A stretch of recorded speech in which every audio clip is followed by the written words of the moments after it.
ఇప్పుడు మన central elections రాబోతున్నాయి కదా, సో ఏ పార్టీ రావచ్చు? బీజేపీ రావచ్చా, కాంగ్రెస్ రావచ్చా? యాక్చువల్గా ఇప్పుడున్న సిచ్యువేషన్స్ ప్రకారం అయితే బీజేపీకి ఎక్కువ ఫేవర్ ఉందండి. ఎందుకు అంత ఫేవర్ ఉందనుకుంటున్నారు? యాక్చువల్గా 70 ఏళ్లలో ఇది కాంగ్రెస్ ఏదైతే చేసింది చాలా వరకు చేసింది. కాకపోతే ఏంటంటే ప్రజల్లోకి రీచ్ అవ్వడానికి ఎక్కువ స్కోప్ దొరకలేదు. ఓకే. ఇంకోటి ఏంటంటే వాళ్ళు స్టార్ట్ చేసినవి అన్నీ కూడా వీళ్ళు పికప్ చేసే పరిస్థితి ఉంది ఇవాళ. దానికి కారణం ఏంటంటే సోషల్ మీడియా. ఇప్పుడు ప్రతి ఒక్కరి చేతిలో ఫోన్ ఉండడం, దానివల్ల ఏమవుతుందంటే చేసే ప్రతి పని కూడా ఫోకస్ అవుతుంది. అంతకుముందు ఫోకస్ కాలేదు. ఇవాళ ఏ ప్రాజెక్ట్ కట్టినా దాని గురించి వితిన్ సెకండ్స్లో అది రీచ్ అయిపోతుంది పబ్లిక్.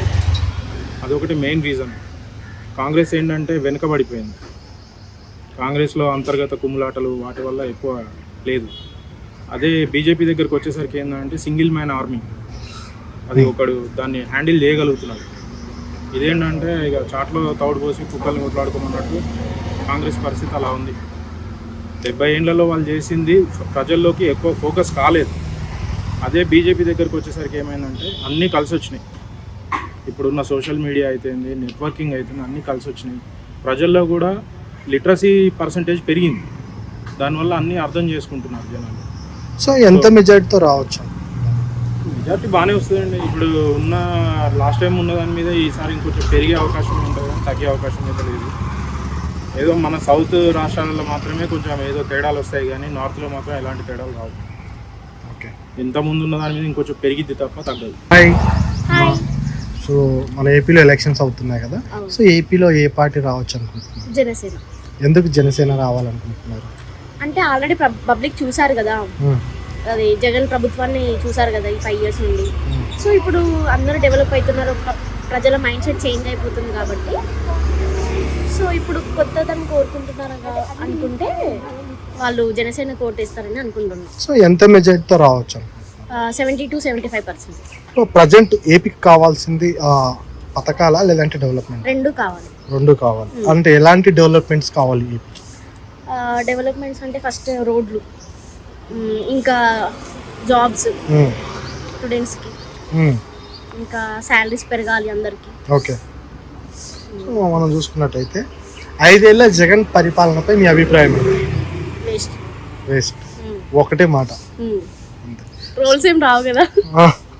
సో ఏపీలో పవన్ కళ్యాణ్ గారు పిఠాపురం నుంచి పోటీ చేస్తున్నారు కాబట్టి ఆయన ఎంత మెజారిటీతో గెలవచ్చు? ఎందుకు గెలవచ్చు అనుకుంటున్నారు? 75%. ఎందుకంటే గెలుస్తాడు అంతే, ఎందుకు అని కాదు, గెలుస్తాడు. తను చేసే మంచి పనుల వల్ల, తన ఇంట్లో డబ్బులు తీసుకొని ప్రజలకు సేవ చేస్తున్నాడు కదా. ఇప్పుడు తన మూవీస్, తన ఓన్ ఇన్కమ్ తోని ఇప్పుడు ప్రజల మీద పెడుతున్నాడు కాబట్టి గెలుస్తాడని అనుకుంటున్నా, గెలవాలి. సో ప్రస్తుతం జగన్ ఆస్తుల తాకట్టుపై మీ అభిప్రాయం ఏంటి? No comments. ప్రస్తుతం ఏపీ రాజకీయాల్లో వైఎస్ షర్మిల గారి పాత్ర ఎంతవరకు ఉండొచ్చు? జీరో. అంతేకాకుండా ఇప్పుడు సెంట్రల్లో కూడా ఎలక్షన్స్ వస్తున్నాయి కాబట్టి సెంట్రల్లో మళ్ళీ బీజేపీ రావచ్చా, కాంగ్రెస్ రావచ్చు? ఈసారి కాంగ్రెస్. ఎందుకు కాంగ్రెస్ రావచ్చు? అంటే బీజేపీకి ఆల్రెడీ 10 years ఇచ్చేసారు కదా, 2 times జరిగింది కదా. సో మళ్ళీ ఈసారి బీజేపీ గట్టి పోటీ ఇస్తుంది అని చెప్పి అంటున్నారు. బట్ కాంగ్రెస్ కూడా ఇస్తుందని నేను నమ్ముతున్నాను. సో ఎంత మెజారిటీతో రావచ్చు అనుకుంటున్నారు కాంగ్రెస్? మెజారిటీ ఎంత అని గెస్ చేయలేను, బట్ గెలుస్తుంది అనుకుంటున్నాను నేను. కాంగ్రెస్ ప్రభుత్వం వస్తుంది. Thank you. Hi bro. Hi. ఇప్పుడు మన ఏపీకి కావాల్సింది డెవలప్మెంటా లేకపోతే పథకాలా? సంక్షేమం అందిస్తూ, అంటే లేని వాళ్ళకి, సో ఎవరైతే పూట గడవకుండా ఉంటారో వాళ్ళకి మాత్రమే సంక్షేమం ఇస్తూ డెవలప్ చేయాలి. సో 5 ఏళ్ల జగన్ గారి పరిపాలనపై మీ అభిప్రాయం ఏంటి? ఆయన ఓకే, ఎడ్యుకేషన్ సిస్టమ్ బాగా చేశారు. సో ఎడ్యుకేషన్ మినిస్టర్గా కొనసాగితే బాగుంటుంది. ఓకే. సో ప్రస్తుతం రాజకీయ పరిణామంలో వైఎస్ షర్మిల గారి ప్రభావం ఎంతవరకు ఉండొచ్చు? లేదు, అసలు ఉండకూడదు. ఓట్ పర్సంటేజ్ కడపలో ఉండొచ్చేమో, ఎక్కడా లేదు. ఓకే. సో ఏపీ డెవలప్ కావాలంటే, ఏపీ డెవలప్మెంట్ జరగాలంటే ఏ పార్టీ రావాలి? అంటే ఏ పార్టీ వస్తే బాగుంటుంది? ఇప్పుడున్న బీజేపీ, జనసేన, తెలుగుదేశం కూటమి వచ్చాక రాజధాని మీద ఒక కమిటీ వేయాలి. ఓకే. ఆ కమిటీ అప్డేట్ ఇస్తూ ఉండాలి. ఎవ్రీ 2 months కైనా ఇలా చేసుకుంటా వస్తున్నామని అప్డేట్ ఇస్తూ ఉండాలి. అది కరెక్ట్. ఏ పార్టీ రావచ్చు అనుకుంటున్నారు? ఆబ్వియస్లీ జనసేన కూటమి వస్తుంది. జనసేన ఎంత మెజారిటీతో రావచ్చు అనుకుంటున్నారు? 110 seats. సో పవన్ కళ్యాణ్ గారు పిఠాపురం నుంచి పోటీ చేస్తున్నారు కదా, సో ఆయన అక్కడ గెలవచ్చా, గెలవగలరా? ఒకవేళ గెలిస్తే ఎంత మెజారిటీతో గెలవచ్చు? 90,000 మెజారిటీ కంపల్సరీ. ఓకే. ఆ 10,000 అప్ అవుతుందా డౌన్ అవుతుందా చూడాలి. సో జగన్ గారి పథకాల కన్నా చంద్రబాబు నాయుడు గారు పథకాలు ఎక్కువ ఇస్తా అన్నాడు, దానిపైన మీ ఒపీనియన్?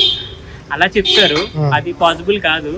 ఎవరైతే తిండికి లేకుండా ఉన్నారో వాళ్ళకి మాత్రం ఖచ్చితంగా ఆకలి తీరేలా చూస్తారు. ఓకే. జగన్ గారి ఆస్తుల తాకట్టుపై మీ అభిప్రాయం ఏంటి? చెప్తున్నా కదా, అప్పులు చేసి పప్పు అన్నం పెట్టడం కరెక్ట్ కాదు. ఓకే. అండ్ నాకు తెలిసి సచివాలయం ఏంటి, నేను విలేజ్ నుంచి వచ్చాను, కోనసీమ. మాకు క్లాస్మేట్స్ ఉంటారు కదా, వాళ్ళు ఇప్పుడు పొజిషన్స్లో ఉన్నారన్నమాట, ఇంజనీర్స్, గవర్నమెంట్ ఇంజనీర్స్. వాళ్ళు చెప్తారు కదా ఇక్కడ మన ల్యాండ్లు ఎంత టార్గెట్కి వెళ్ళిపోయినాయి అని. సో నాకు తెలిసి అన్ని చోట్ల కూడా వాళ్ళ అలాగే చేసి ఉంటారు. నాకు తెలిసి 10 lakhs crore వస్తుంది. సో 2014లో చంద్రబాబు నాయుడు గారు జన్మభూమి కమిటీ అని చెప్పి పెట్టారు. వైఎస్ జగన్ గారు ఏమో చెప్పి వాలంటీర్లు అని చెప్పి పెట్టారు కదా, సో ఈ వాలంటీర్లు బాగా వర్క్ చేశారా, జన్మభూమి కమిటీ అనేది బాగా వర్క్ చేశారా? యాక్చువల్లీ జన్మభూమి టైంలో నేను చిన్నోడిని, తెలీదు. ఈ వాలంటీర్ సిస్టమ్ అనేది రాజకీయ పార్టీకి వర్క్ చేసేలా ఉండకూడదు. ఓకే. ఇది నిజంగా కూడా జగన్ ఇంప్లిమెంట్ చేశాక చాలా స్టేట్స్లో వాలంటీర్ సిస్టమ్ ఇంప్లిమెంట్ చేశారు. ఓన్లీ అది ఎన్నికల కోసం, వాళ్ళ పార్టీ సంక్షేమం కోసం, ప్రజల కోసం అయితే కాదు. సో ఇప్పుడు టీడీపీ వస్తుంది అంటున్నారు కాబట్టి రాజధానులు ఎన్ని ఉండొచ్చు, అందులో ఏమి ఉండొచ్చు? రాజధాని అమరావతి కన్ఫామ్, ఒకటే ఉండొచ్చు, అందులో అమరావతి ఉండొచ్చు. అమరావతి కన్ఫామ్. మెట్రో పనులు ఫాస్ట్గా స్టార్ట్ అయితే బాగుంటుంది అనిపిస్తుంది. చూసుకున్నట్టయితే సెంటర్లో కూడా ఎలక్షన్స్ వస్తుంది. సో సెంటర్లో మళ్ళీ బీజేపీ రావచ్చా, లేదంటే కాంగ్రెస్ ఏమైనా రావచ్చా? ఏకీ బాతే, మోడీ అయితే ముమ్కినే.